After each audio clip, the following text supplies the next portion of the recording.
आणि ज्वालाप्रमाणे ते ब्रह्मास्त्र अर्जुनावर तुटून पडलं. अर्जुनानं समोर येत असलेलं ब्रह्मास्त्र पाहिलं, घाबरला अर्जुन. घाबरलेला अर्जुन भगवंताचे चरण धरले, सांगितले, हे कृष्णा, हे कृष्णा. कृष्ण कृष्ण महाबाहो भक्तानां अभयंकर. हे कृष्णा, हे कृष्णा, या ठिकाणी माझं रक्षण कर, रक्षा करा प्रभू, रक्षा करा प्रभू, या ब्रह्मास्त्रापासून माझी रक्षा करा.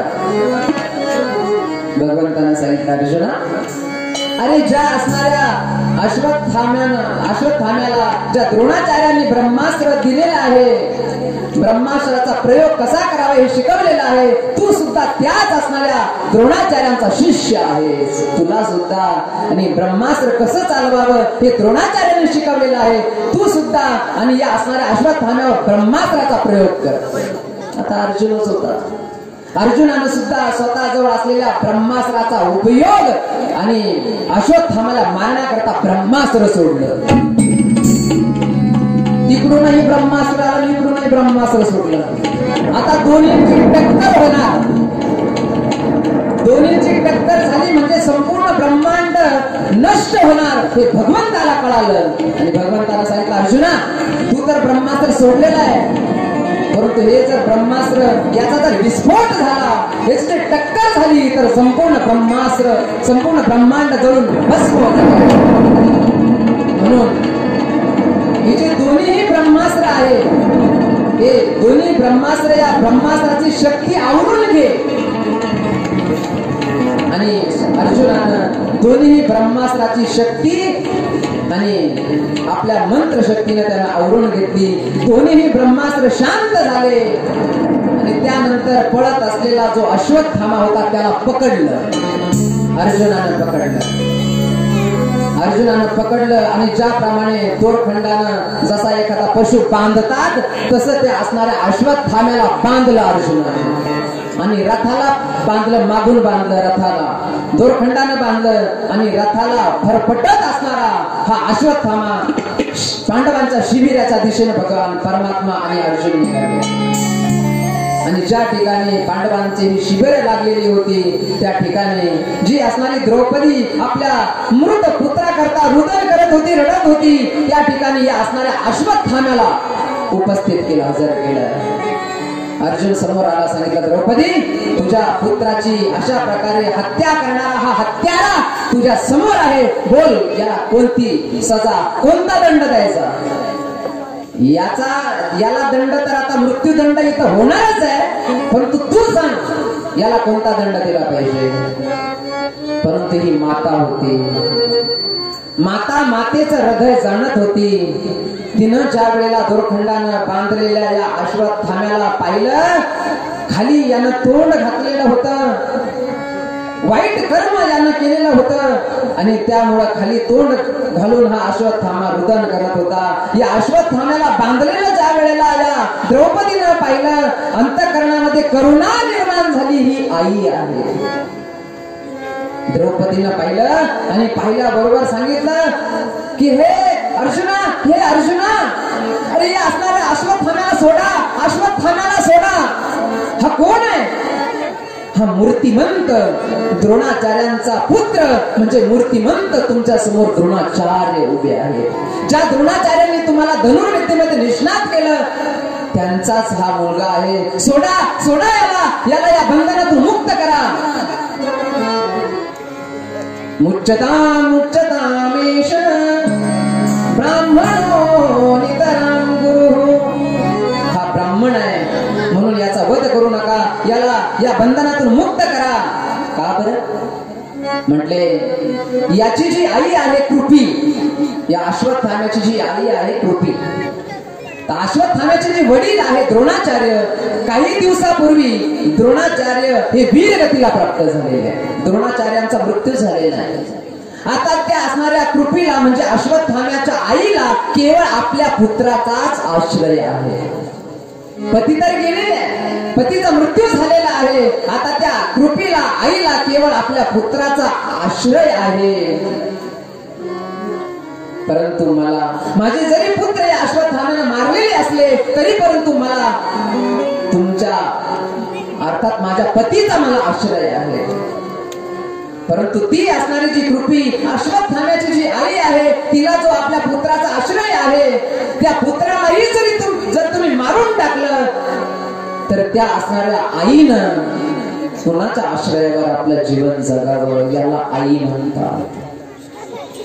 वैष्णव जन तो तेरे कहिए जो पीर पराई जाए. वैष्णव जन तो तेरे कहिए पीर पराई जाए. वैष्णव जन तो तेरे कहिए पीर पराई जाए. वैष्णव जन तो तेरे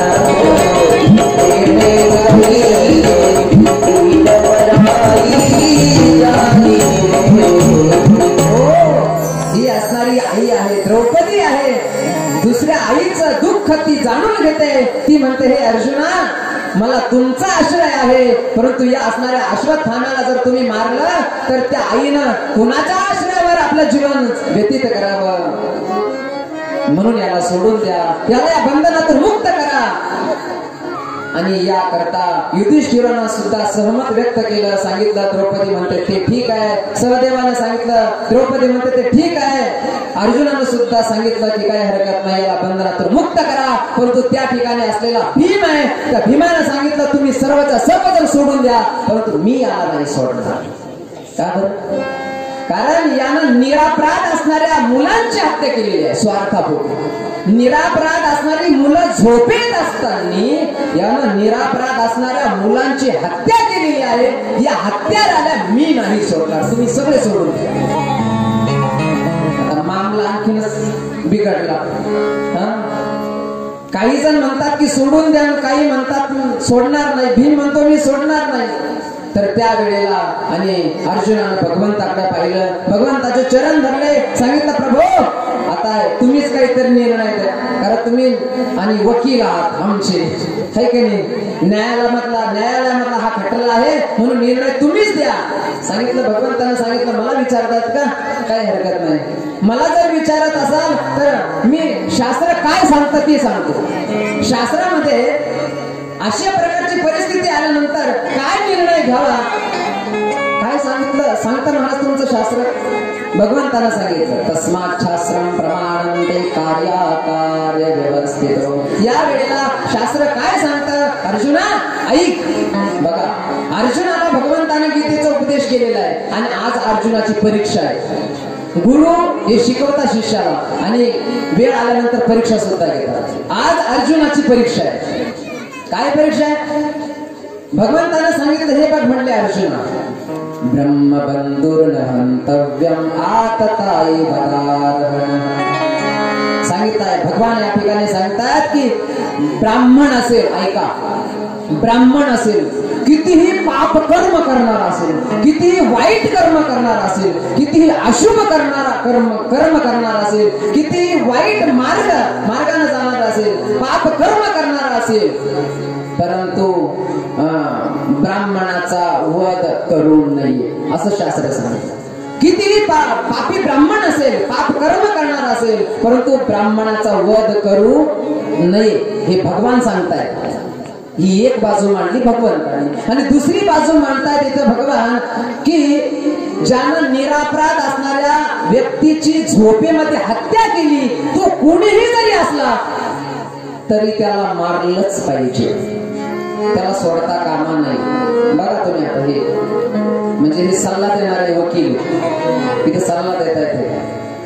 भगवान म्हणतायत की ब्राह्मण कितीही पाप कर्म करणारा असला तरी त्याचा वध करू नये आणि निरापराध व्यक्तीला मारणारा कुणीही जरी असो, कुणी म्हणजे याच्यामध्ये तोही आला, ब्राह्मणही आला, म्हणजे निरापराध व्यक्तीची हत्या करणारा कुणीही असो त्याला सोडता कामा नाही. आता भगवान अर्जुनाने डोक्याला हात लावला.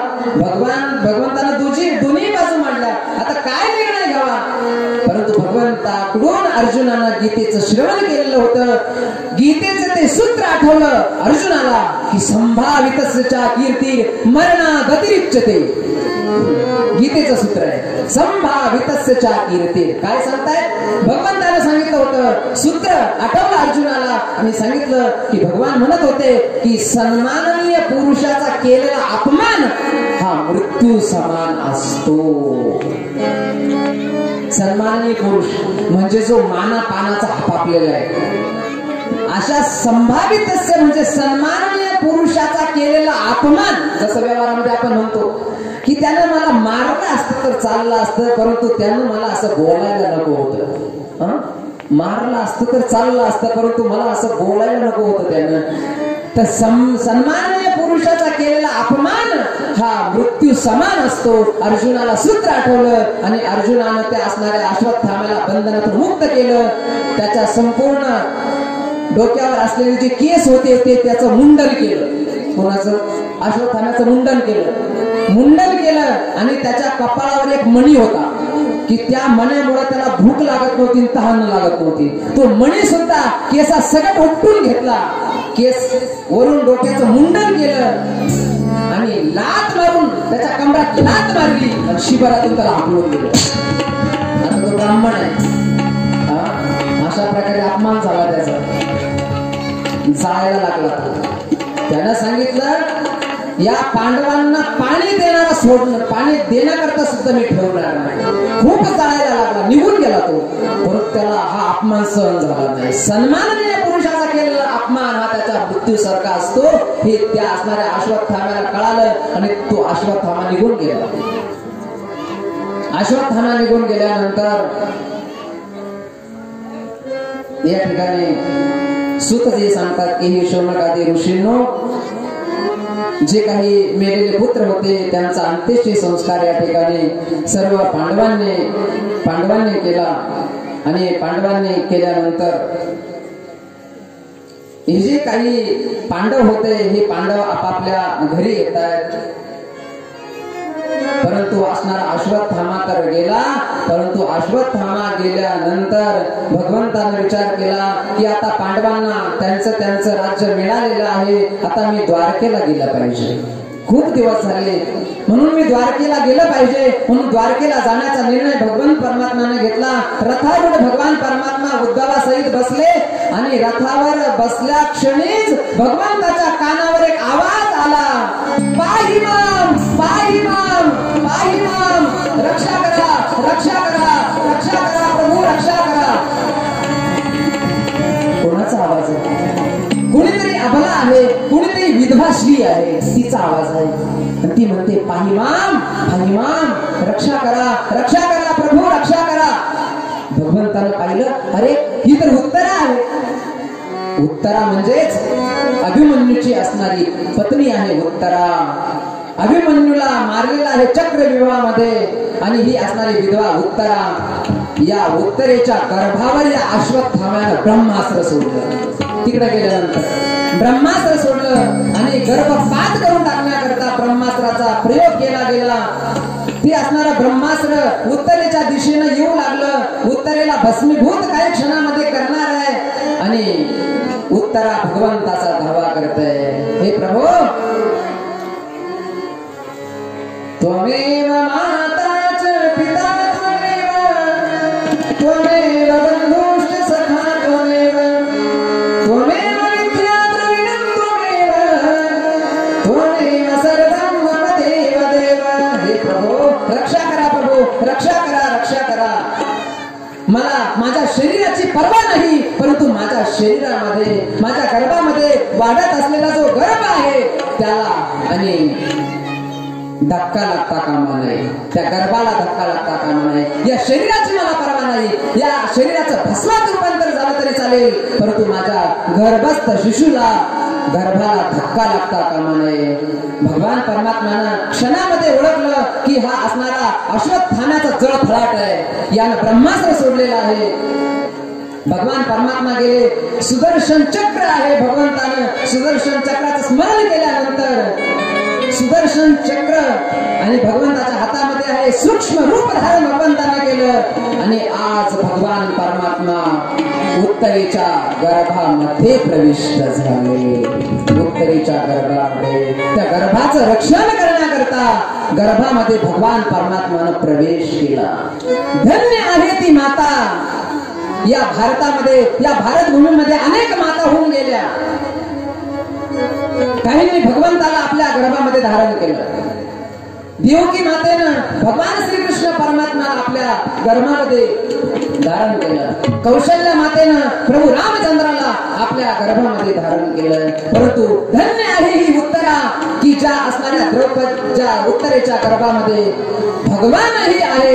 यांनी महान भगवत भक्त आहे परीक्षिती. गर्भामध्ये देवही आहे आणि गर्भामध्ये भक्तही आहे. म्हणजे देव आणि भक्ताचा संगम ज्या गर्भामध्ये आहे. धन्य आहे ती उत्तरा माता मातोश्री की जिने आपल्या गर्भामध्ये देवालाही धारण केलं आणि भक्तालाही धारण केलं. सुदर्शन चक्रानं त्या असणाऱ्या ब्रह्मास्त्राचं जे काही तेज होतं त्या ब्रह्मास्त्रापासून उत्तरेचं रक्षण भगवंतानं केलं. पुन्हा भगवान बाहेर आले आणि उत्तरेच्या डोक्यावर हात ठेवला. सांगितलं उत्तरा आता तर काही वेदना नाही, आता तर काही दुःख नाही ना.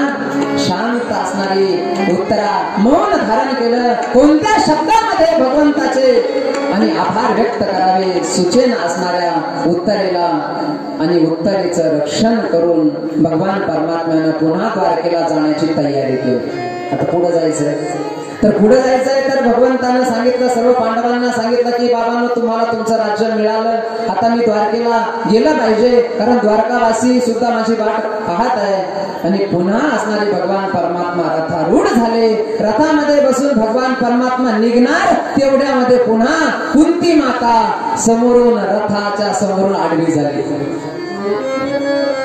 सांगितलं प्रभू चालले तुम्ही, काही हरकत नाही, जा. तुम्ही कुणाकरता थांबले म्हणून आमच्या करता थांबा. आतापर्यंत तर थांबले होते, परंतु कुंती माता आणि रथाच्या समोरून आली आणि तिनं हात जोडले आणि स्तुती करू लागली भगवंताची. म्हटले जा जा. कुणाकरता तुम्ही थांबले प्रभू? तुम्ही कोण आहात मी चांगलं जाणते. नमस्ते पुरुषं त्वाद्यं ईश्वरं प्रकृतेः परं. तुम्ही कोण आहात मी चांगलं जाणते. या विश्वाच्या आतही तुम्हीच आहात आणि या विश्वाच्या बाहेरही तुम्हीच आहात. तुम्ही साक्षात ईश्वर आहात. मी तुम्हाला चांगलं जाणते प्रभू. तुम्ही देवकी करता तुम्ही आणि देवकी करता थांबले नाही, वसुदेवा करता थांबले नाही. तिथून गोकुळात गेले. गोकुळामध्ये नंद बाबा करता यशोदा मैये करता तुम्ही थांबले नाही. पुन्हा करता तुम्ही थांबले. आमच्या करता तुम्ही थांबा नाही थांबणार. जा तुम्ही. कृष्णाय वासुदेवाय देवकी नंदनाय च नंदगोपकुमाराय गोविंदाय नमो नमः. स्तुती करते ती असणारी कुंती माता स्तुती करते. प्रभू जाता जाता मला काही मागायचंय तुम्हाला, देता? म्हटले कुंती माता आत्या तुम्ही मागणार, तुम्हाला काय पाहिजे असेल ती देण्याकरता मी समर्थ आहे. कोण आहे मी? तुम्ही तर मला ओळखलेलं आहे. काय पाहिजे तुम्हाला? म्हटले देताना पण मी जे मागणार आहे ते मला पाहिजे. म्हटले काय मागणार? म्हटले प्रभू एकच द्या. आजपर्यंत तर अनेक संकट आमच्या जीवनामध्ये आले. माझ्या बाळाला, माझ्या मुलाला, भीमाला या दुर्योधनादी कौरवांनी विष देऊन मारण्याचा प्रयत्न केला, परंतु तुम्ही रक्षा केली. लाक्षाग्रहामध्ये या दुर्योधनाने षड्यंत्र रचलं आणि लाक्षाग्रहामध्ये मला आणि माझ्या 5 पुत्रांना लाक्षाग्रहामध्ये चालून मारण्याचा प्रयत्न केला, परंतु तुम्ही आमचं रक्षण केलं. कौरव पांडवांच्या महायुद्धामध्ये अनेक असणारे रथी महारथी वीर होते. त्यांच्यापासून माझ्या मुलांचं तुम्ही रक्षण केलं.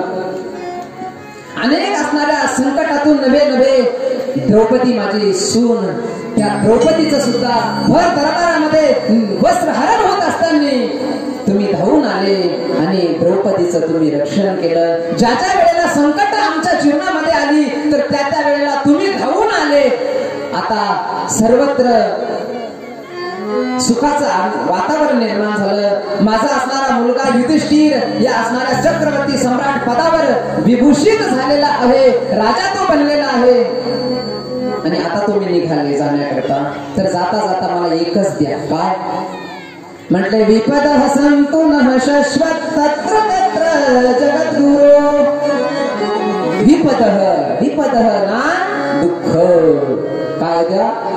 विपदा द्या म्हणजे दुःख द्या. काय द्या? बघा तुम्ही काय मागते धी माता. कुंती माता मागते देवाला काय द्या? म्हटले माझ्या जीवनामध्ये, आमच्या जीवनामध्ये पावला गणित, आमच्या जीवनामध्ये संकटावर संकट, संकटावर संकट, दुःखावर दुःख येत राहो, हे मला द्या. पाती माता, कुंती माता म्हणते म्हणजे पावली गणित आमच्या जीवनामध्ये संकटावर संकट, दुःखावर दुःख येत राहो, हे मला मागायचं, हे मला द्या. आजपर्यंत भगवान म्हणतात की संपूर्ण जीवन दुःखामध्ये संकटामध्ये घालवलं, आणि आज कुंती माता म्हणते मला दुःख द्या. सांगितलं प्रभू, ज्या वेळेला आमच्या जीवनामध्ये संकट येतं तर त्यावेळेला आम्ही तुमचा धावा करतो, आणि तुमचा धावा केला म्हणजे तुम्ही धावून येतात, आणि तुमचं दर्शन झालं म्हणजे जन्म मरणाच्या बंधनातून सुटका होते. म्हणजे मागायचं सुखच, याचा अर्थ दुःख या ठिकाणी कुंती मातेनं मागितलं. त्यानंतर कुंती माता म्हणते प्रभू, मला एक तुमच्या लहानपणीची एक आठवण होते. ज्या वेळेला आम्ही आले होते गोकुळामध्ये, तुम्ही लहान होते, तुमचा जन्म झाला म्हणून तुम्हाला पाहण्याकरता मी आले होते. तर तुम्हाला पाहण्याकरता मी आले असताना तुम्ही खेळत होते, बागडत होते, आणि ज्या वेळेला तुम्ही खेळत असताना बागडत असताना तुम्ही काय केलं? एक दह्याचा डेरा फोडला. दह्याचा डेरा फोडल्यानंतर यशोदा मैयेला ज्या वेळेला कळालं की या असणाऱ्या कृष्णानं दह्याचा डेरा फोडला, भगवंताला बांधण्याकरता यशोदा मातेनं ज्या वेळेला हातामध्ये दोरी घेतली, आणि ती दोरी ज्या वेळेला तुम्ही पाहिली, भय सुद्धा ज्याला पाहून घाबरत तो असणारा कृष्ण, तुम्ही त्या दोरीला पाहून, यशोदे मातेला पाहून घाबरले. तुम्ही स्मरण होत मला, भय सुद्धा ज्याला घाबरत तो यशोदेच्या हातातील दोरीला पाहून घाबरतो. ही काय तुमची लीला आहे प्रभू? आणि अशा प्रकारे या ठिकाणी कुंती मातेनं मोठ्या प्रेमानं भगवान श्रीकृष्ण परमात्म्याची स्तुती केली. स्तुती ऐकून भगवान परमात्म्याला राहावलं नाही, आणि सांगितलं की द्वारकेला जाण्याचा पुढील प्रवास आज या ठिकाणी स्थगित. द्वारकेला जायचं नाही. कुंती मातेने केलेली स्तुती ऐकून भगवान परमात्मा रथाच्या खाली उतरले. पांडवांना सुद्धा आनंद झाला की भगवान पुन्हा काही दिवस आमच्यामध्ये राहणार आहे, म्हणून सर्वांना आनंद झाला. आणि एक दिवस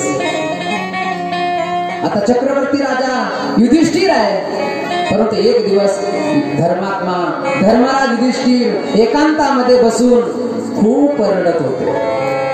5 पांडवांपैकी असणारे युधिष्ठिर राजे बनलेले आहे, चक्रवर्ती सम्राट बनलेले आहे, परंतु धर्मात्मा युधिष्ठिर एकांतामध्ये बसून ओक्साबोक्शी रडत होते. भगवंतानं पाहिलं, एकांतामध्ये रडत असलेले युधिष्ठिर महाराज त्यांच्याकडे गेले भगवान, आणि सांगितलं का रडता तुम्ही? रडण्याचं कारण काय? का रडता तुम्ही? सांगितलं लालसेमुळे. मी जर राज्याची लालसा धरली नसती तर या असणाऱ्या कौरव पांडवांच्या या महायुद्धामध्ये एवढा मोठा नरसंहार झाला नसता. राज्याची लालसा धरली मी, त्यामुळं हे कौरव पांडवांचं महायुद्ध घडलं. किती स्त्रिया विधवा झाल्या, याला दोषी, याला कारण केवळ मी आहे. खूप समजावलं भगवंतानं, खूप समजावलं की जे झालं ते चांगलं झालं, देव करतो ती कोणती गोष्ट बऱ्या करताच करतो, खूप समजावलं.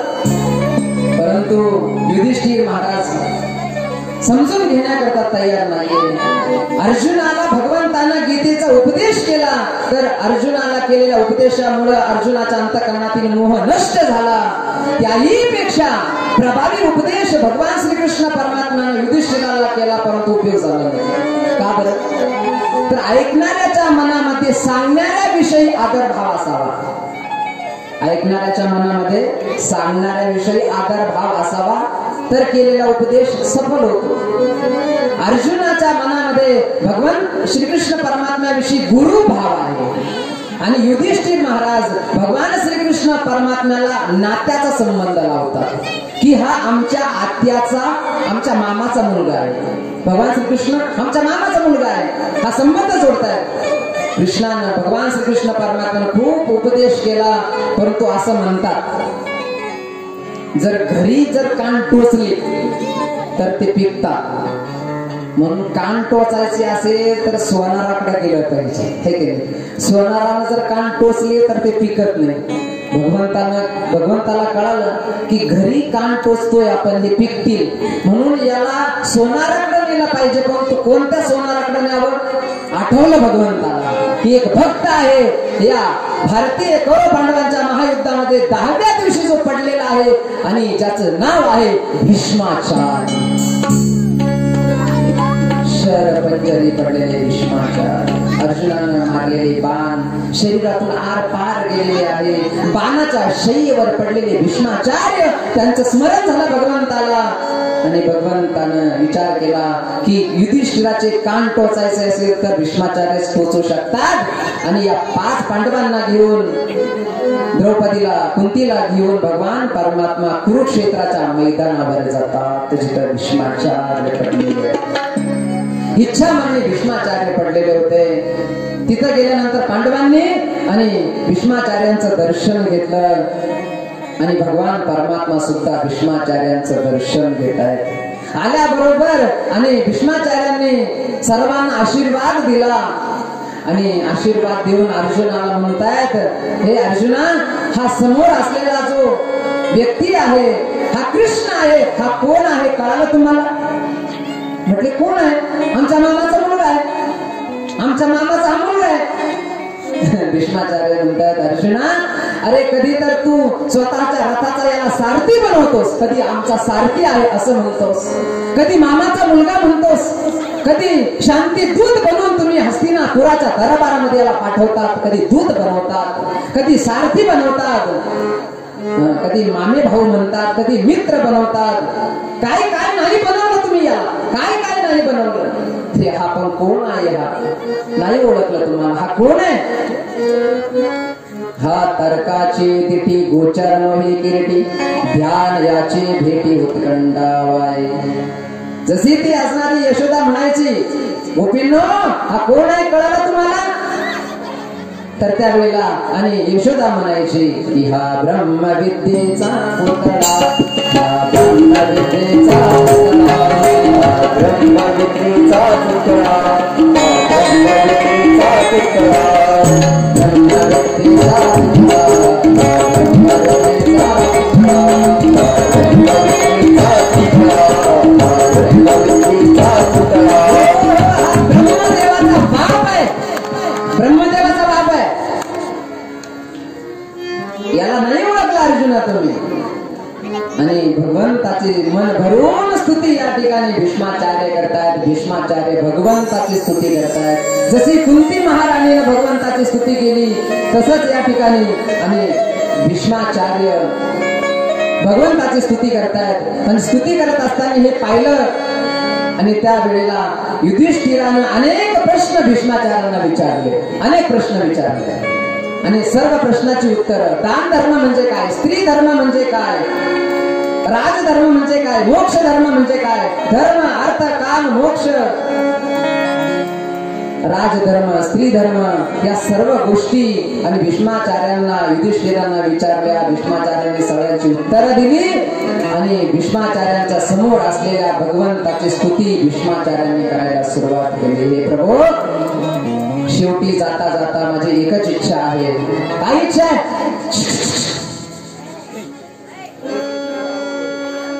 भीष्माचार्य स्तुती करतात भगवंताची. भीष्माचार्य म्हणतात, हे प्रभू, माझी जी असणारी बुद्धी आहे ती बुद्धी जाता जाता मला तुमच्या चरणावर समर्पित करायची आहे. या त्रिभुवनामध्ये केवळ तुम्हीच सुंदर आहात, म्हणून हे सुंदर पुरुषा, हे प्रभू, माझी बुद्धी तुमच्या चरण कमलावर समर्पित आहे. भीष्माचार्य स्तुती करताना सांगतायत, भगवान श्रीकृष्ण परमात्म्याने प्रतिज्ञा केली होती, कीर्तनी बडबड करील जो कोणी बेडूक होईल जन्म. बेडूक व्हायचं असेल तर पडपड करा बोला. बेडूक भगवान श्रीकृष्ण परमात्म्यानं युद्धाच्या आरंभाला प्रतिज्ञा केली होती, अर्जुना मी हातामध्ये शस्त्र घेणार नाही. भगवान श्रीकृष्ण परमात्म्यानं प्रतिज्ञा केली होती. तर त्या वेळेला आणि ज्या वेळेला कौरव पांडवांचं महायुद्ध सुरू झालं आणि त्या वेळेला भीष्माचार्य 10 दिवस आहे दुर्योधन म्हणू लागला, भीष्माचार्य तुम्ही केवळ शरीरानं आमच्या बाजून आहे परंतु मनानं मात्र पांडवांच्या बाजून आहे. टोचून बोलायला लागला द्रोणाचार्य भीष्माचार्यांना आणि भीष्माचार्यांना ते सहन झालं नाही. भीष्माचार्यांनी प्रतिज्ञा केली, एक तर उद्या संपूर्ण असणारी पृथ्वी निष्पांडवी पृथ्वी करील, नाहीतर भगवंताला हातामध्ये शस्त्र घ्यायला लागले. भीष्माचार्य स्तुती करतायत, हे प्रभू या असणाऱ्या भक्ताची प्रतिज्ञा सत्य करण्याकरता, प्रतिज्ञा श्रेष्ठ करण्याकरता तुम्ही स्वतःची प्रतिज्ञा मोडली. या भक्ताची प्रतिज्ञा भीष्म पण केला खरा. भीष्माचार्यांची प्रतिज्ञा भगवंतानं आणि श्रेष्ठ सत्य केली, स्वतःची प्रतिज्ञा भगवंतानं मोडली. ज्या वेळेला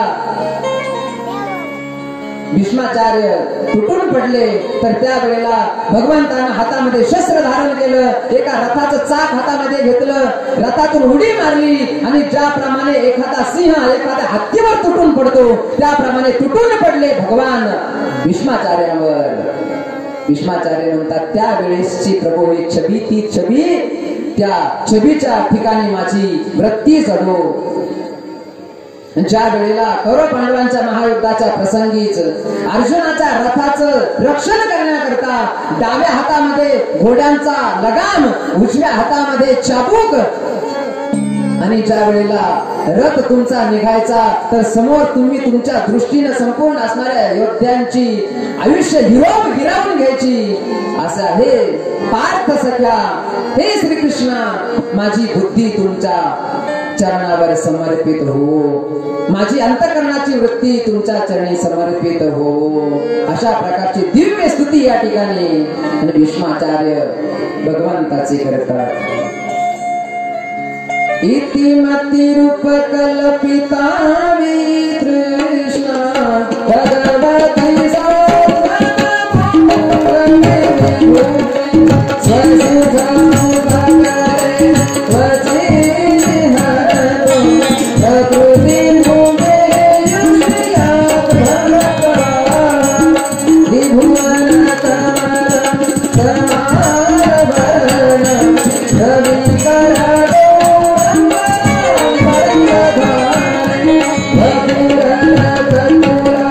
Come on.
श्रीकृष्ण परमात्म्याची पुष्पित आग्रह छंदामध्ये स्तुती करतायत.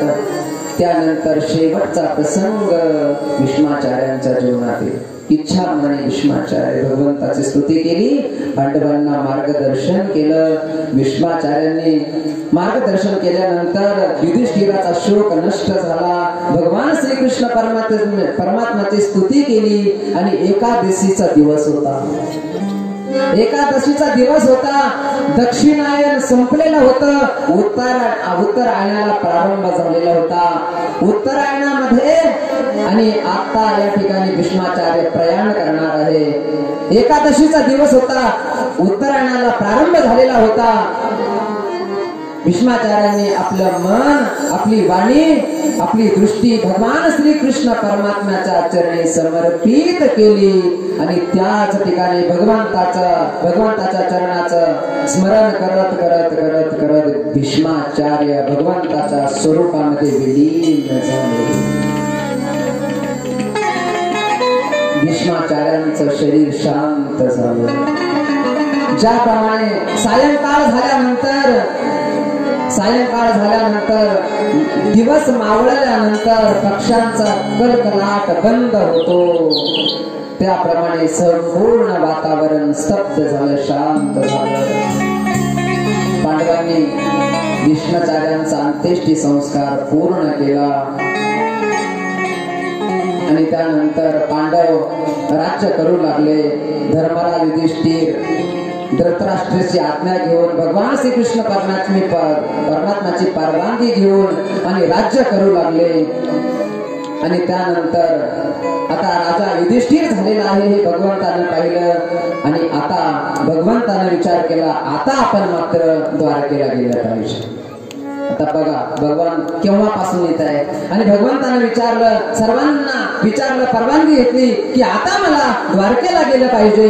म्हणून आता कुणीही रोखलं नाही, गेलं पाहिजे. भगवंताला द्वारकेला आता गेलं पाहिजे आणि म्हणून उद्धव सात्यकी यांना बरोबर घेऊन रथारूढ भगवान परमात्मा बसले, रथावर बसले आणि करता करता आणि द्वारकेची दिशा, द्वारकेचा मार्ग भगवंतानं धरला आणि भगवंताचा रथ द्वारकेच्या मार्गाने चालू लागला.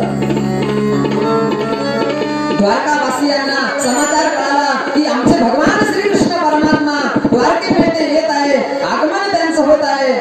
आणि म्हणून आगमन ज्यांचं होत आहे त्यांचं आदरातिथ्य करण्याकरता सर्व द्वारकावासी सुसज्ज झाले.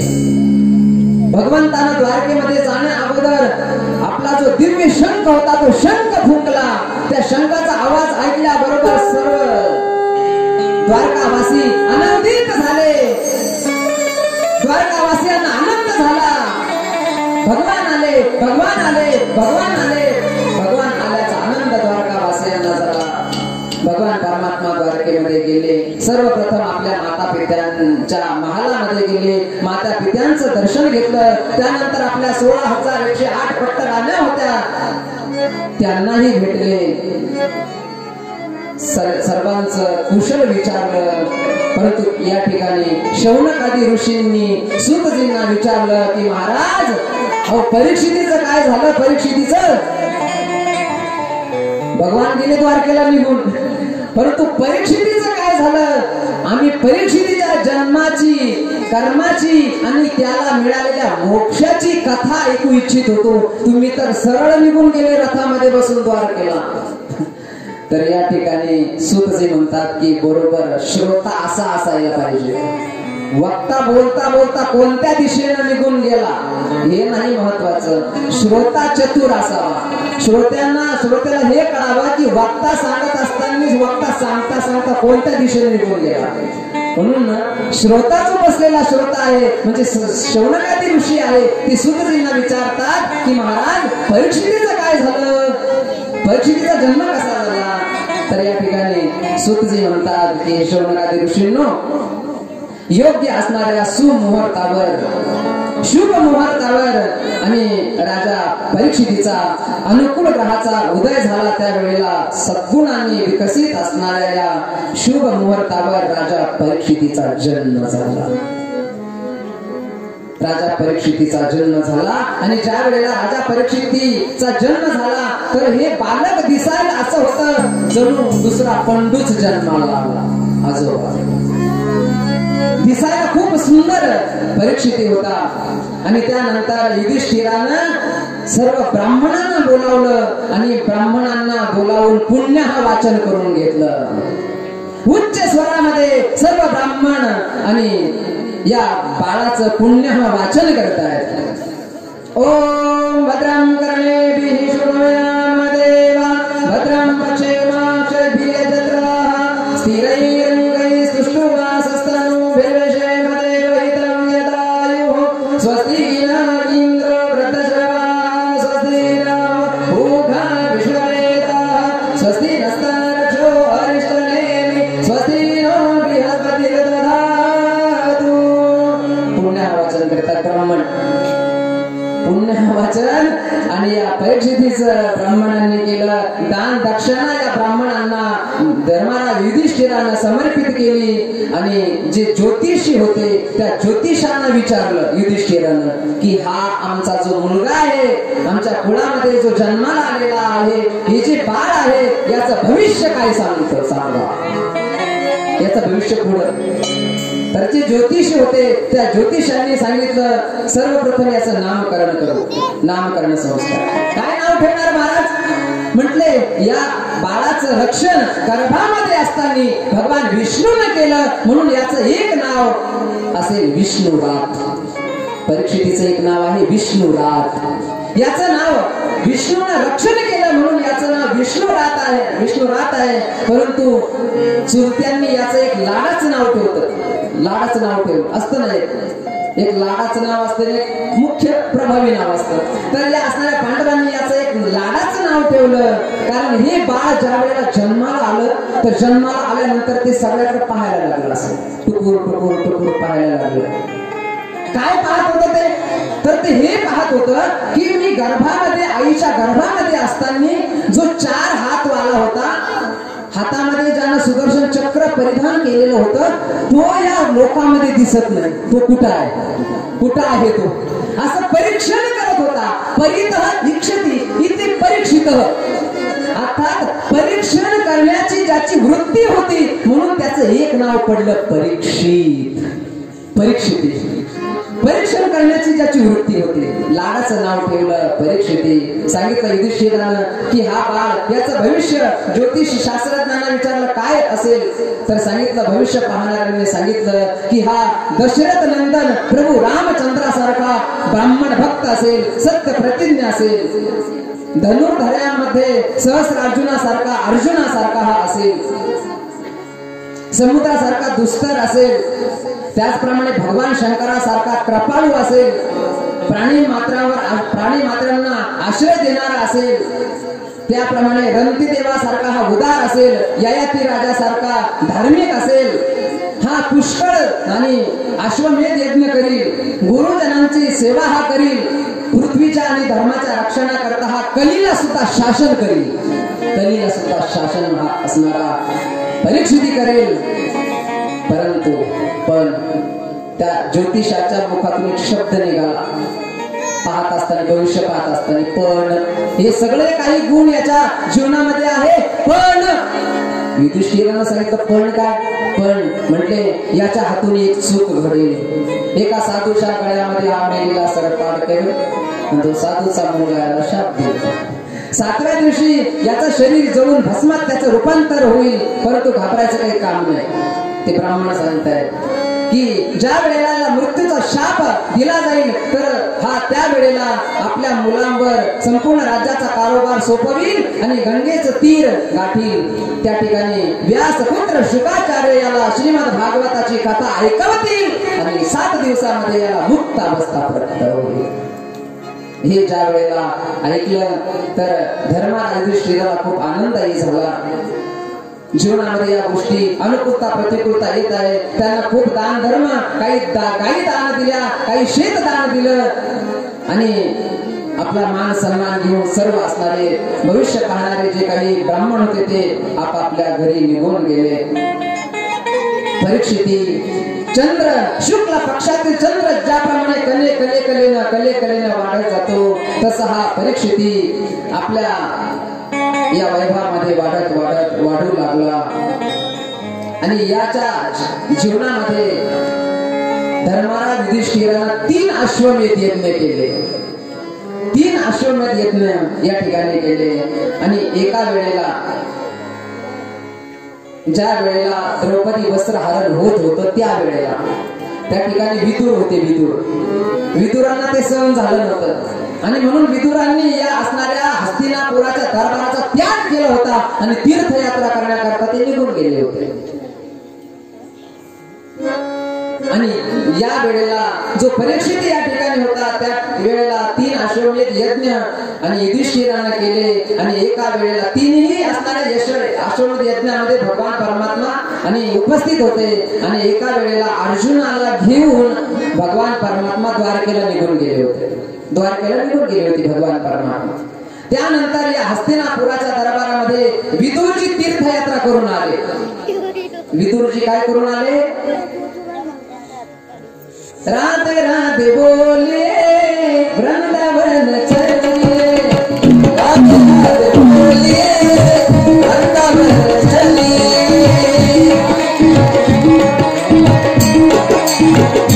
राधे राधे बोलिए वृंदावन चलिए, राधे राधे बोलिए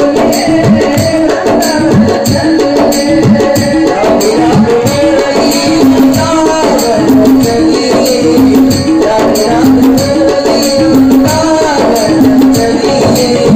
राधे राधे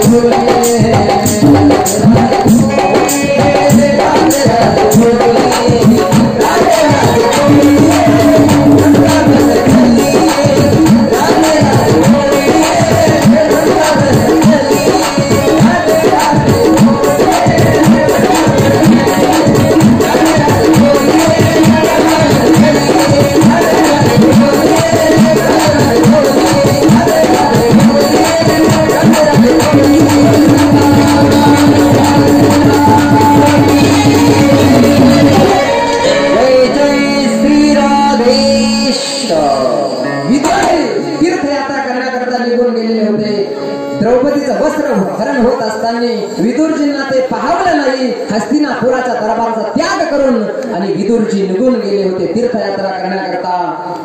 कौरव पांडवांचं महायुद्ध घडून गेलं. त्यानंतर विदुरजी एक दिवस पुन्हा हस्तिनापुरामध्ये आले. विदुरजी आले हे ज्या वेळेला धर्मराज युधिष्ठिराला कळालं तर आनंद झाला. धर्मराजाला आदर आतिथ्य केलं. काकांचं विदुरजींचं आदर आतिथ्य केलं. हिचे विदुरजी होते हे साक्षात यमराज होते, धर्मात्मा होते, यमधर्म होते. काही कारणास्तव त्यांना 100 जन्मापर्यंत आणि या असणाऱ्या दासीपुत्र म्हणून विदुर म्हणून या ठिकाणी ते होते. ते विदुरजी तीर्थयात्रा करून आले. विदुरजींची तीर्थयात्रा 36 वर्षाची होती. 36 वर्ष तीर्थयात्रा केली. आज आम्ही तीर्थयात्रेला जातो 36 दिवस जातो. जाताना 36 प्रकारचे पदार्थ सोबत घेऊन जातो. 36 प्रकारचे. ट्रॅव्हल्स न जातो, पायी नाही, ट्रॅव्हल्स मध्ये जातो. 36 दिवसाची तीर्थयात्रा करण्याकरता जातो. 36 प्रकारचे पदार्थ बरोबर घेऊन जातो आणि तिकडून आल्यानंतर 36 वर्ष लोकांना सांगत फिरतो. आजची तीर्थयात्रा विदुरजी तीर्थयात्रा करताय. 36 वर्षाची तीर्थयात्रा करून आले आणि तीर्थामध्ये आलेला अनुभव, तीर्थयात्रेमध्ये आलेला अनुभव ज्या वेळेला विचारतायत धर्मराज युधिष्ठिर महाराज तुम्ही तीर्थयात्रा करून आले, सांगा आम्हाला तीर्थाचं महात्म्य सांगा. तर विदुरजींनी 36 शब्दामध्ये तीर्थयात्रा करून आल्याचा जो महिमा आहे तो सांगितला. 36 शब्दात थोडक्यामध्ये, म्हणजे थोडक्यामध्ये. कारण आपण जर जे काही पुण्य आपण करतो ते जर आपण लोकांना सांगितलं, पुण्य लपवलं पाहिजे, पाप सांगितलं पाहिजे. आम्ही किती पाप केलं हे लोकांना सांगितलं पाहिजे, पण आम्ही तसं नाही करीत. लोकांना पुण्य सांगतो, आम्ही असं केलं, आम्ही तसं केलं. पाप ओपन करावं, पुण्य झाकावं. पेरलेला शेतकरी जसा झाकतो आणि झाकल्यानंतर ते जसं अंकुरोत्पत्ती त्याची चांगली होते, तसं पाप उघड करावं, पाप सांगावं आणि पुण्याला पोहावं.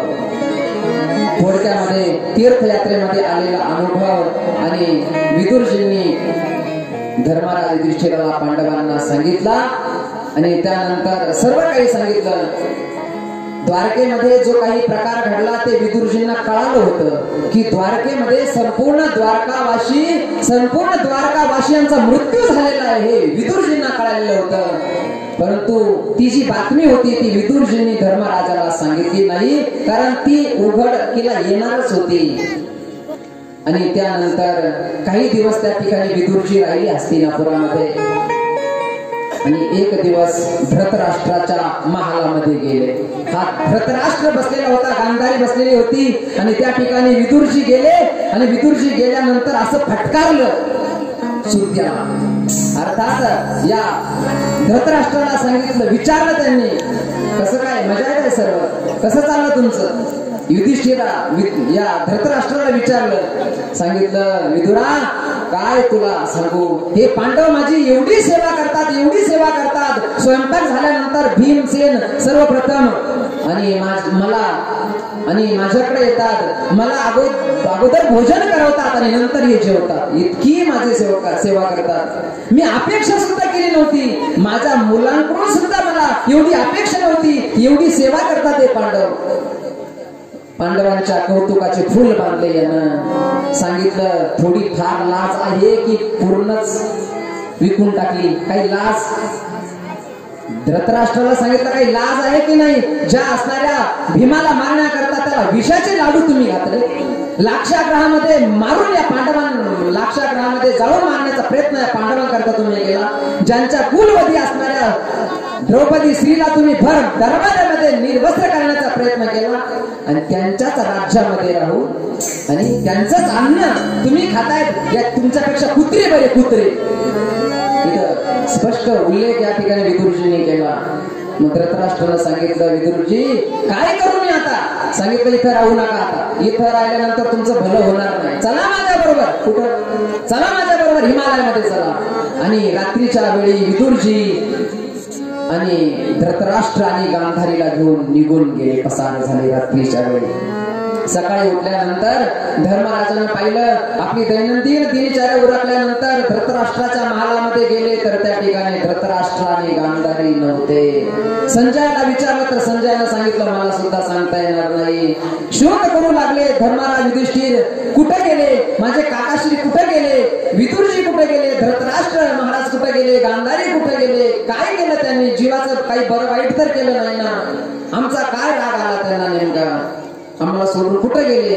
तर त्यावेळेला त्या ठिकाणी नारदजी प्रगट झाले आणि नारदाने सांगितलं की धर्मराज, आता तुम्ही सुद्धा कुणा करता शोक करू नका, कारण आता कलियुगाला प्रारंभ झालेला आहे. तू आता सुद्धा कोणासाठी शोक करू नको, कारण या ठिकाणी कलियुगाचं जे आहे ते आगमन झालेलं आहे. तुम्ही आता निघण्याच्या तयारीला लागा, कारण आता कलियुगाचं प्रादुर्भाव या कलियुगाचा झालेला आहे. आणि जे धृतराष्ट्र आहे, जो विदुर आहे, जी गांधारी आहे, ती हिमालयामध्ये गेलेली आहे आजपासून 5व्या दिवशी. आणि धृतराष्ट्र आणि गांधारी आपला देह अग्नीमध्ये चालून भस्म करून टाकतील. विदुरासारखा महात्मा त्यांना मिळालेला आहे, त्यांची मुक्ती आता निश्चित होणार आहे. आणि त्यावेळेला धर्मराज युधिष्ठिराचा शोक शांत झालेला आहे. हस्तिनापुरामध्ये राहत असताना आणि एक दिवस भीमाला आणि युधिष्ठिरांना विचारलं, भीमा, अरे बरेच दिवस झाले अर्जुन गेलेला आहे द्वारकेला, जवळजवळ 7 महिने होऊन गेले, तरी परंतु अर्जुन अजून परतला का नाही? का बरं परतला नाही? 7 महिने झाले, काही निमंत्रण तरी पाठवायचं होतं, काय झालं नेमकं? आणि धर्मराज युधिष्ठिराला अपशकुन होऊ लागले. अपशकुन होणं, काही वेळेला अपशकुन होतात. मांजर आडवी जाते, कावळे ओरडतात. तर त्या वेळेला आणि धर्मराज युधिष्ठिर अपशकुन होऊ लागले. त्या धर्मराज युधिष्ठिराची डावी मांडी, डावा हात आणि डावा डोळा फडकू लागला, फडफड करू लागला. हृदयामध्ये धड धड धड धड होऊ लागलं.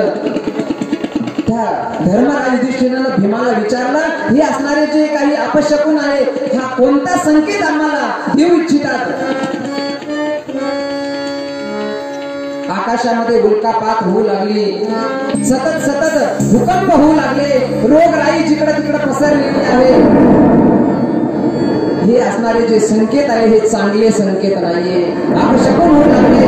मंदिरामधील असणाऱ्या मूर्ती हलू लागल्या. मंदिरामधील असणाऱ्या मूर्तीच्या अंगाला घाम येऊ लागला. गाई दूध देत नाहीये. असे अनेक अपशकुन धर्मराज युधिष्ठिराला होऊ लागले. चर्चा चाललीच होती भीमाची आणि युधिष्ठिराची. एवढ्यामध्ये द्वारकेवरून अर्जुन परतला. अर्जुन आला आणि अर्जुन आल्याबरोबर सगळ्यांना आनंद झाला. परंतु अर्जुनाचा चेहरा पाहिला तर निस्तेज झालेला चेहरा. खाली मान घालून अर्जुन हा ओक्सा बोक्षी रडत होता, रुदन करत होता. आल्याबरोबर धर्मराज युधिष्ठिरानं खूप प्रश्न विचारले. द्वारकेमध्ये आमचे वसुदेव, आमची देवकी हे कुशल आहेत ना? सांब, प्रद्युम्न, अनिरुद्ध, बलराम दादा हे सुखरूप आहे ना अर्जुना? परंतु अर्जुन तर रडतच होता. प्रश्न करता आणि युधिष्ठिराने विचारलं की सुधर्मा सभेमध्ये आमचे भगवान श्रीकृष्ण परमात्मा तर सुखरूप आहे ना? भगवंताविषयी ज्या वेळेला विचारलं तर अर्जुनाला राहवलं नाही. अर्जुनाने सांगितलं, हे भाऊ युधिष्ठिरा, आम्ही आमच्या भगवंताला आणि आमचा भगवान आमच्यातून निघून गेलेला आहे. भगवान परमात्म्याच्या ज्या स्त्रिया होत्या त्यांचं रक्षण करण्याकरता मी त्यांना घेऊन येत होतो, तर वाटेमध्ये काही भिल्लांनी मला अडवलं. माझा रथ तोच आहे, तोच माझ्या हातामध्ये गांडीव धनुष्य आहे, तेच त्या रथाला घोडे जोडलेले आहे, घोडेही तेच आहे, रथही तोच आहे. आणि महाभारतीय युद्धामधील विजेता अर्जुनही तोच आहे. परंतु त्या रथामध्ये कृष्ण नाही, तर तो महाभारतातील विजेता अर्जुन आज भिल्लांच्या सोबत हरून गेला युद्धामध्ये. अर्थात भगवान परमात्मा आम्हाला सोडून गेले, आम्ही वंचित झालो. यादवांचा आपापसामध्ये कलह निर्माण झाला. वारुणा नावाची मदिरा त्यांनी पान केली. आपापसामध्ये त्यांचं युद्ध झालं आणि सर्व यदुवंशांचा सर्वनाश झाला. भगवान परमात्मा सुद्धा आणि निज धामाला निघून गेले. ज्या भगवंतानं आमच्या जीवनातील आलेल्या संकटातून आम्हाला अनेक वेळेला वाचवलं ते आम्हाला सोडून गेले. हे शब्द ज्या वेळेला कुंती महाराणीनं ऐकले, कुंती महाराणीला सहन झालं नाही. त्याच ठिकाणी कुंती महाराणी बसली. आपलं मन तिनं भगवान श्रीकृष्ण परमात्म्याच्या चिंतनामध्ये जोडलं आणि क्षणामध्ये कुंती महाराणीनं या जगाचा शेवटचा निरोप घेतला.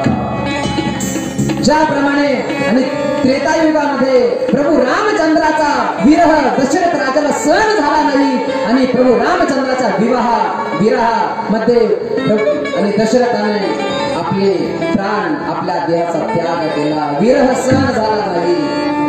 त्याच पद्धतीने आज कुंतीला सुद्धा भगवान श्रीकृष्ण परमात्म्याचा विरह क्षणभर सुद्धा सहन झाला नाही. क्षणामध्ये स्वतःच्या शरीराला तिनं भस्मीभूत करून टाकलं आणि निर्णय घेतला आता पांडवांनी सुद्धा की आता आपल्याला इथं राहायचं, आता आपल्याला नाही राहता येणार. म्हणून परीक्षितावर संपूर्ण राज्याचा कारभार सोपवला आणि पांडव निघाले. पांडवांचं महाप्रयाण. ज्या उत्तर दिशेनं अनेक साधू संत गेले त्या असणाऱ्या उत्तर दिशेला पांडव निघाले. अंगावर वल्कल धारण केली, केस मोकळे सोडले, मौन धारण केलं, अन्न पाण्याचा त्याग केला पांडवांनी आणि उत्तर दिशेला निघाले. जीवनभर धर्मानं जीवन जगणारे पांडव, भगवान परमात्मा ज्यांचा पाठीराखा होता ते असणारे पांडव शेवटी महाप्रयाण पांडवांचं होतंय. उत्तर दिशेला पांडव निघून गेले आणि भगवंताचं स्मरण चिंतन करत करत करत करत करत भगवंताच्या स्वरूपामध्ये विलीन पांडव झाले. पांडवांचं महाप्रयाण झालं. संपूर्ण राज्य कारभाराची जबाबदारी लहानपणीच राजा परीक्षितीवर आली. लहान आहेत राजा परीक्षिती, परंतु कृपाचार्य आधी ही जी ब्राह्मण मंडळी आहे यांच्या आणि उपस्थितीमध्ये असणारा राजा परीक्षिती राज्य कारभार चालू लागला. राज्य कारभार चालत असताना एक दिवस राजा परीक्षिती दिग्विजय करण्याकरता आणि शिकार करण्याकरता निघून गेला. तर शिकार करण्याकरता निघून गेलेला राजा परीक्षिती त्यानं एक दृश्य समोर पाहिलं. एक गाय आहे आणि एक बैल आहे आणि एक असणारा व्यक्ती ज्यानं राजाचे वस्त्र धारण केलेले आहे. राजा नाही परंतु राज वस्त्र धारण केलेले आहे आणि तो असणारा काळा पुरुष हातामध्ये शस्त्र आहे आणि एका गाईला आणि एका बैलाला जसं त्यांना कोणी वालीच नाही अशा निरापराध असणाऱ्या त्या बैलाला आणि गाईला निर्दयपणानं तो मारत आहे. हे दृश्य परीक्षितीनं पाहिलं आणि परीक्षितीनं पाहिल्याबरोबर हातातील असणारी तलवार त्यानं उभारलेली आहे. सांगितलं, कोण आहेस तू? माझ्या राज्यामध्ये येतो आणि माझ्या राज्यामध्ये येऊन माझ्या राज्यातील या असणाऱ्या निरापराध असणाऱ्या जीवांची हत्या करतोयस. कोण आहेस तू? अरे जरी या ठिकाणी अर्जुन आणि भगवान श्रीकृष्ण परमात्मा नसले तरी परंतु परीक्षिती जिंदा आहे. परीक्षिती अजून जिवंत आहे आणि परीक्षिती असताना तू या माझ्या राज्यामध्ये येऊन या निरापराध असणाऱ्या पशूंची तू हत्या करतोयस. कोण आहेस तू? परीक्षितीनं हातामध्ये खड्ग घेतलेलं होतं, तलवार घेतली होती. हा निश्चित आपल्याला मारील. हा दुसरा तिसरा कुणी नसून हा कली होता. त्याने सांगितलं, महाराज मी कली आहे. कलियुग आहे. कलियुग आहे. तू माझ्या राज्यामध्ये आला कसा? कोणाची परवानगी तू घेतलीस माझ्या राज्यामध्ये येण्याकरता? तुला इथं राहता येणार नाही. शरण आला तो. शरण आलेल्या असणाऱ्या त्या कलीला शरण आला म्हणून अभय दिलं. तर त्यावेळेला परीक्षितीने विचारलं की तुझ्यामध्ये दोष किती आहे आणि गुण किती आहे? सांगितलं, महाराज हसायला लागला. तो हसायला लागला. कधी हसायला लागला आणि हसता हसता बोलायला लागला. म्हणजे महाराज दोषाचा भांडार आहे, दोषाचा खजिनाच आहे मी. मूर्तिमंत दोषच आहे मी. आणि गुण एकच आहे. काल सांगितलं गुण एक आहे की यत् फलं नास्ति तपसा यत् फलं नास्ति तपसा योगेन समाधिना तत् फलं लभते सम्यक् कलोके शक्तिना. कलियुगामध्ये केवळ भगवंताचं भजन, हरीचं भजन, हरिमुखे म्हणा, हरिमुखे म्हणा, पुण्याची गणना अर्थात हरीचं भजन जो करेल तो या कलियुगामध्ये मुक्त होईल. हा गुण कलीचा खूप आवडला, परीक्षितीला आवडला आणि कलीला मारलं नाही, परीक्षितीला सोडून दिलं. परंतु परीक्षितीनं सांगितलं, कलीनं सांगितलं, महाराज माझा गुण तुम्हाला फार आवडला. माझा गुण आवडला तर मला काहीतरी बक्षीस म्हणून दिलंही पाहिजे. तर कलीनं ज्या वेळेला विचारलं बक्षीस म्हणून मला काय दिलं पाहिजे, तर त्यावेळेला परीक्षितीनं विचारलं काय पाहिजे तुला? आता त्यावेळेला प्रसन्न होते परीक्षिती, गुणावर भाळलेले होते, गुण खूप आवडलेला होता आणि म्हणून विचारलं की तुझ्या गुणाबद्दल तुला काय पाहिजे? म्हटले मला राहण्याकरता काहीतरी पाहिजे, काहीतरी राहण्याकरता द्या. कारण जिथं जिथं मी जातो तिथं तुम्ही आणि हातामध्ये तलवार घेऊन धनुष्य भान घेऊन मला दिसतात. राहू कुठं मी? सांगितलं राहण्याकरता स्थानं दिली, 4 स्थानं दिली. कलीला राहण्याकरता 4 स्थानं दिली, परीक्षितीनं दिली. ती 4 स्थान असे आहेत,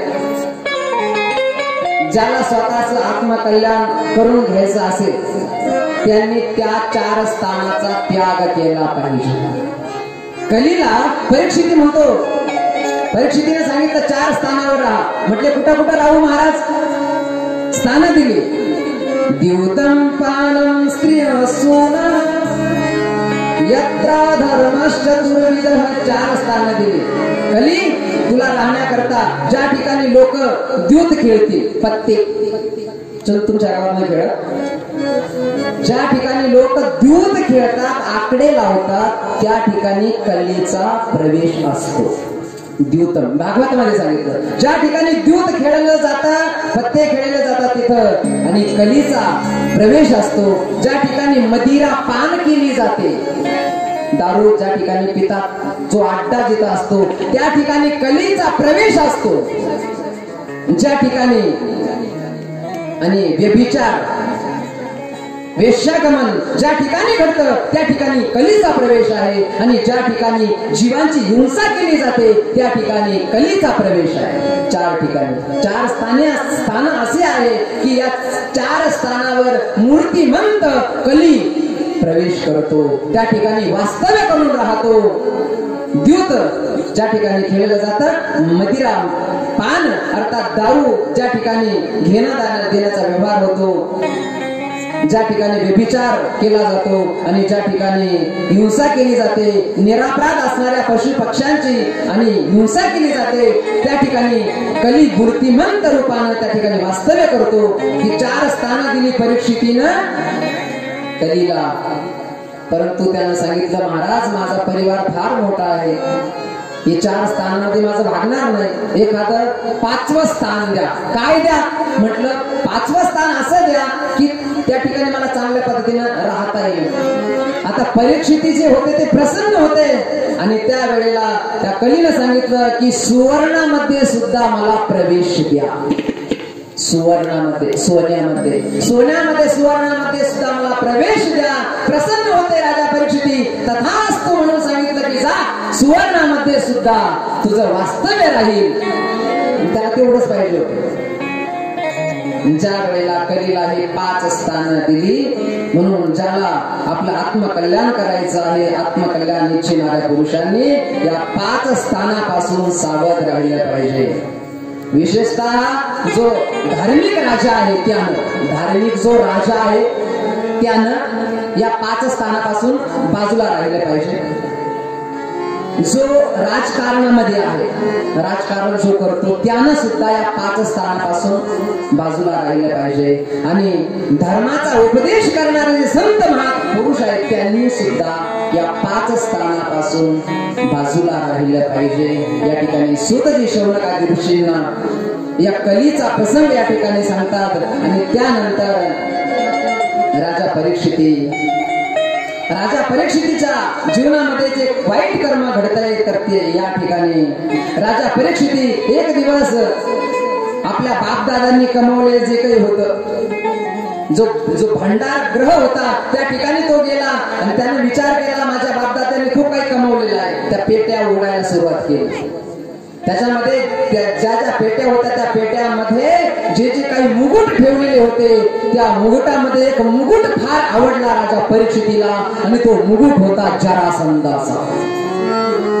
अनितीचं धन घरामध्ये जर आलं, बेईमानीचं धन जर घरामध्ये आलं तर ते किती अनर्थ करून जातं या उदाहरणातून आपल्याला बघायचं. अधर्मानं कमवलेलं धन, बेईमानीनं कमवलेलं धन, अनितीनं कमवलेलं धन जर घरामध्ये आलं. जरासंधाचं आणि भीमाचं युद्ध झालं होतं. भीमानं जरासंधाला मारलं आणि जरासंधाचा जो मुकुट होता तो भीमानं घेतला. भगवंतानं सांगितलं, भीमा हा जरासंधाचा मुकुट आहे, अनितीचं हे धन आहे, आपल्या घरी घेऊ नको. भीमानं ऐकलं नाही. देवाचा जो ऐकत नाही त्याच्या घरामध्ये काहीतरी उपद्रव झाल्याशिवाय राहत नाही. ते अनितीचं धन म्हणजे जरासंधाचा अनितीचा मुकुट म्हणजे ते धन इथं हस्तिनापुरामध्ये आलं. पांडवांचं महाप्राण झाल्यानंतर परीक्षितीनं तो असणारा मुकुट त्या पेटीमधून काढला आणि तो मुकुट आज राजा परीक्षितीनं आपल्या डोक्यावर धारण केला. अनितीचं धन डोक्यावर येऊन बसलं. विनाशकाले विपरीत बुद्धी आणि आज शिकार करण्याची बुद्धी झाली.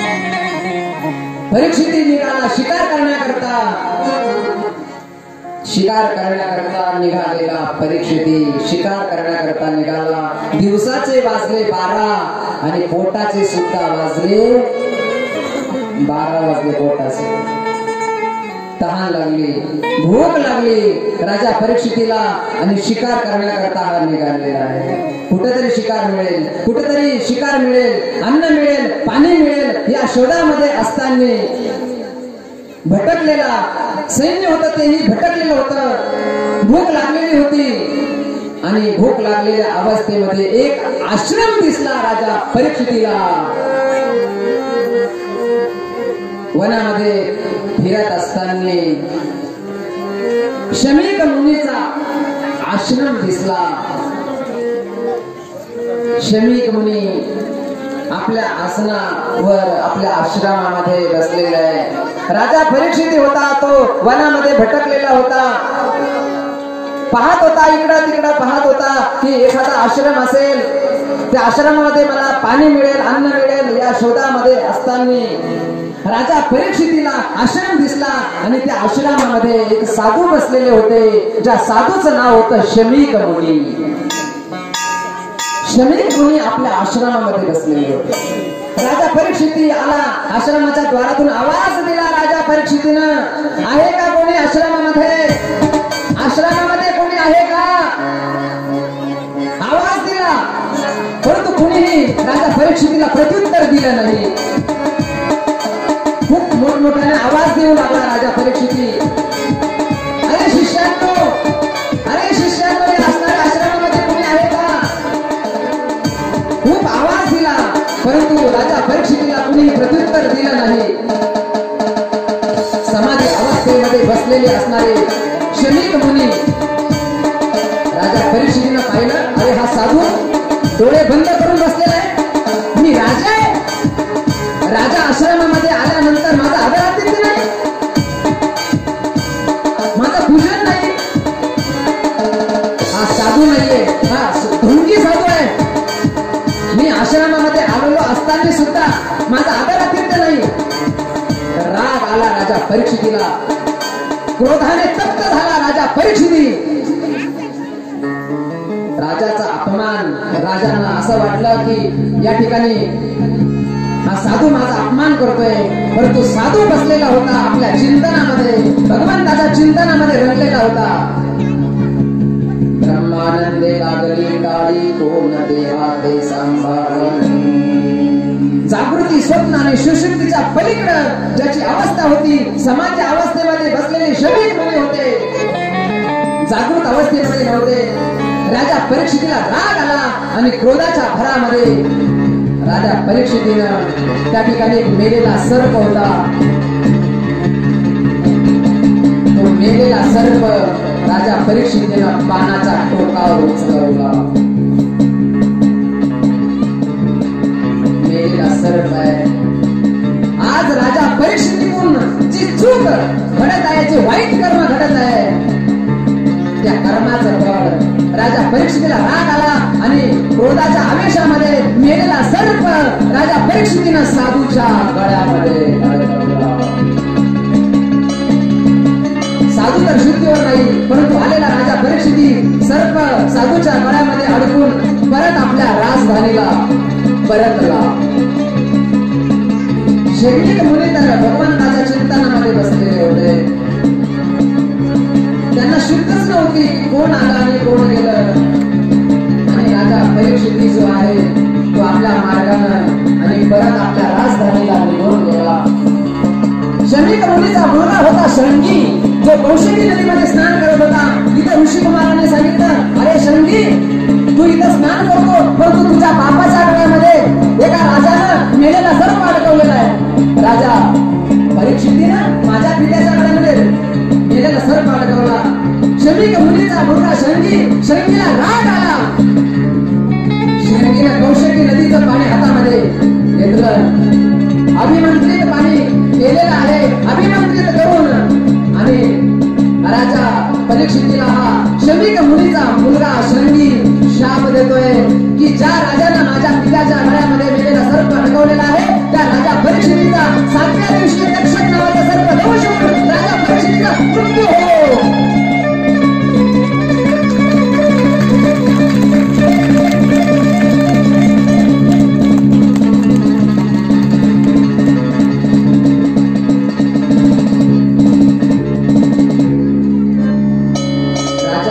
परीक्षितीला शमीक मुनीचा मुलगा कौशिकी नदीमध्ये स्नान करत असताना शाप दिला. माझ्या पित्याच्या गळ्यामध्ये राजानं मेलेला सर्प अडकवला. त्या राजा परीक्षितीला 7व्या दिवशी, आजपासून 7व्या दिवशी, प्रत्येक मनुष्याच्या जीवनामध्ये केवळ 7च दिवस आहे. 7व्या दिवशी मरायचं आहे. 7वा दिवस 8वा दिवस कुणाच्या जीवनामध्ये नाही. या ठिकाणी शमीक मुनीच्या मुलानं श्रृंगीनं कौशिकी नदीचं पाणी हातामध्ये घेऊन अभिमंत्रित करून राजा परीक्षितीला शाप दिला. कर्म जीवनामध्ये वाईट घडलं तर त्याचा काय परिणाम होतो. म्हणून मी सांगत असतो की देवाच्या नादी लागा परंतु साधूच्या नाही. एखादी गाडी जर उभी असेल तर त्या असणाऱ्या गाडीची काच कधी हातामध्ये दगड घेऊन फोडू नका.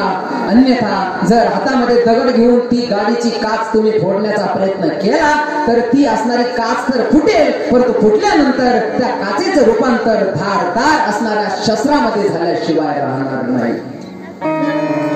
देवाच्या नादी लागा परंतु साधूच्या नाही. साधूचा अपमान राजा परीक्षितीकडून ज्या वेळेला घडला तर 7व्या दिवशी मरण सुनिश्चित झालं. राजा घरी गेला आणि घरी गेल्यानंतर डोक्यावरील मुकुट त्यानं उतरवला आणि शुद्धीवर आला. विचार केला त्यानं, काय माझ्या जीवनामध्ये हे घडलं. एवढं पाप कर्म मी माझ्या जीवनामध्ये केलंच कसं. कशामुळे हे सर्व काही घडलं. अनितीचं धन डोक्यावर येऊन बसलं, त्याचा हा परिणाम. आणि खूप असणारा चिंता करू लागला राजा. शमीक मुनीचा मुलगा खूप रुदन करू लागला. आपल्या बापाच्या गळ्यामध्ये असणारा जो सर्प होता तो पाहून खूप रुदन करू लागला. आणि बापाची जी समाधी, शमीक मुनीची समाधी उत्थान झाली. समाधीतून बाहेर आले शमीक मुनी. आपल्या मुलाला जवळ त्यांनी घेतलं. बाळा का रडतोस तू, का रडतोस तू. परंतु मुलगा काही राहिना. खूप रुदन करू लागला मुलगा. खूप समजावलं शमीक मुनींनी. सांगितलं, महाराज पिताश्री, तुमच्या गळ्यामध्ये एका राजानं मेलेला सर्प अडकवला. त्या राजाला मी शाप दिलेला आहे की तो असणारा राजा 7व्या दिवशी तक्षक नावाचा सर्प दंश होऊन राजा परीक्षितीचा मृत्यू होणार आहे. ही शब्द ज्या वेळेला ऐकली शमीक मुनींनी तर त्यावेळेला शमीक मुनींना फार वाईट वाटलं. बाळा, खूप अनर्थ केला तो. श्रृंगी, खूप अनर्थ तू केलेला आहेस. पुन्हा असा राजा या भारत भूमीला पुन्हा मिळणार नाही. राग आला. मुलाचं कौतुक नाही केलं त्यांनी. आणि एक शिष्य होता शमीक मुनीचा. त्या शिष्याला सांगितलं, जा आता जा, लवकरात लवकर कळवा, परीक्षितीला कळवा लवकरात लवकर, कारण त्याच्या जीवनामध्ये केवळ 7च दिवस शिल्लक राहिलेले आहे. एक असणारा शिष्य गेला, धावपळत गेला आणि परीक्षितीच्या महालामध्ये प्रवेश केला. राजा परीक्षित तर चिंतातूर झालेला होता. अरे, मी ज्या साधूच्या गळ्यामध्ये फुलाचे हार घालत होतो, आज काय बुद्धी झाली की साधूच्या गळ्यामध्ये मेलेला सर्प मी अडकवला. हे संपूर्ण जे राज्य आहे ते जळून भस्म झालं तरी चालेल, मला त्याची पर्वा नाही. संपूर्ण ऐश्वर्य, संपूर्ण वैभव, या ठिकाणी संपूर्ण सैन्य जळून भस्म होऊ दे. असे अनेक प्रकारचे संकल्प विकल्प राजा परीक्षिती करू लागला. तेवढ्यामध्ये शमीक मुनींनी पाठवलेला तो सेवक तिथं आला आणि त्या सेवकानं संपूर्ण वृत्तांत सांगितला परीक्षितीला. सांगितलं, महाराज आता सावधान व्हा. तुम्हाला शाप दिलेला आहे शमीक मुनीच्या मुलानं श्रृंगीनं. 7व्या दिवशी तक्षक नावाचा सर्प दंश तुमच्या शरीराला होणार आहे आणि तुमच्या शरीराचं रूपांतर भस्मात होणार आहे. म्हणून सावधान व्हा. कळालं त्याला. परीक्षितीला तर एका बाजून आनंदही झाला. जीवनामध्ये वाईट कर्म घडलं, त्याचं फळ भेटलंच पाहिजे मला. पुन्हा अशी बुद्धी, पाप कर्म करण्याची बुद्धी मला कधी होणार नाही. आणि राजा परीक्षितीचा मुलगा होता जन्मेजय. त्या जन्मेजयावर संपूर्ण राज्याचा कारभार सोपवला परीक्षितीनं. आणि राजा परीक्षितीनं गंगेचं तीर गाठलं. गंगेच्या तीरावर राजा परीक्षिती निघून गेला. राजा परीक्षिती निघून गेल्यानंतर अनेक साधू संतांना ज्या वेळेला वार्ता कळाली की राजा परीक्षितीला 7व्या दिवशी तक्षक नावाच्या सर्पदंशाने राजा परीक्षितीचा मृत्यू होणार आहे, अनेक असणारे साधू संत महापुरुष गंगेच्या तीरावर आले. काहीतरी उपाय करून राजाला वाचवू आपण, परंतु कशाने आता वाचवता येईल, कोणता उपाय करावा कोणालाच काही सुचेना. राजा परीक्षित गंगेला नमस्कार केला, उपस्थित असलेल्या साधू संतांना प्रणाम केला, नमस्कार केला आणि राजा परीक्षितीनं सर्व संत महापुरुषांना एकच प्रश्न विचारला की ज्याचा मृत्यू जवळ आलेला आहे त्यानं आपलं जीवन कसं व्यतीत करावं. ज्याचा मृत्यू जवळ आलेला आहे त्यानं आपलं जीवन कसं व्यतीत करावं, त्याचं कर्तव्य कर्म काय, त्यानं कोणत्या नामाचा जप करावा, कुणाचं स्मरण करावं, स्मरणीय कोण आहे, कोणत्या नामाचा जप करावा, प्रश्न केला राजा परीक्षितीनं.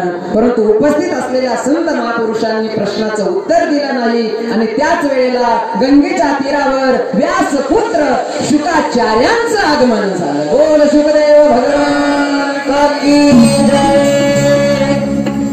शुकाचार्यांचं आगमन गंगेच्या तीरावर. तत्र भवत भगवान व्यासपुत्र यदृच्छयागामटमानोऽपेक्षः अलक्षलिंगो निजलाभतुष्यो व्रतश्च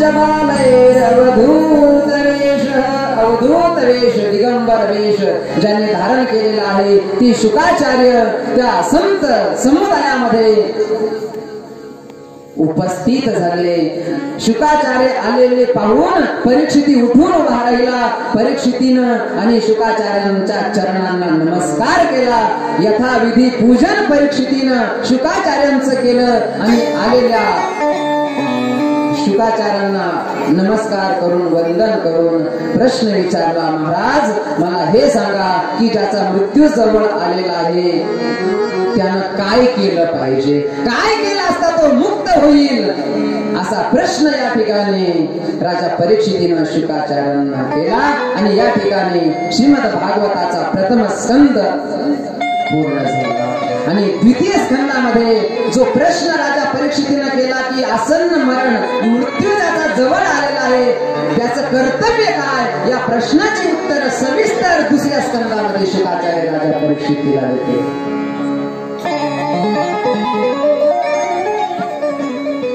तर या ठिकाणी राजा परीक्षितीला शाप मिळालेला आहे. आता शुकाचार्य उद्या परीक्षितीला श्रीमद भागवताची कथा सांगणार आहे आणि त्याकरता तिची भगवंताची कथा शुकाचार्य राजा परीक्षितीला सांगणार आहे. ती कथा उद्या आपण बघणार आहोत. आज या ठिकाणी आणि राजा परीक्षितीचा जन्म, त्याच्या हातून घडलेलं कर्म आणि त्याला आता मिळणारा जो मोक्ष आहे तो मोक्ष त्याला कसा मिळतो, तो श्रीमद भागवताचं श्रवण कसं करतो याची सविस्तर असणारी जी चर्चा आहे ती आपण उद्या बघणार आहोत. श्री कृष्ण गोविंद हरे मुरारे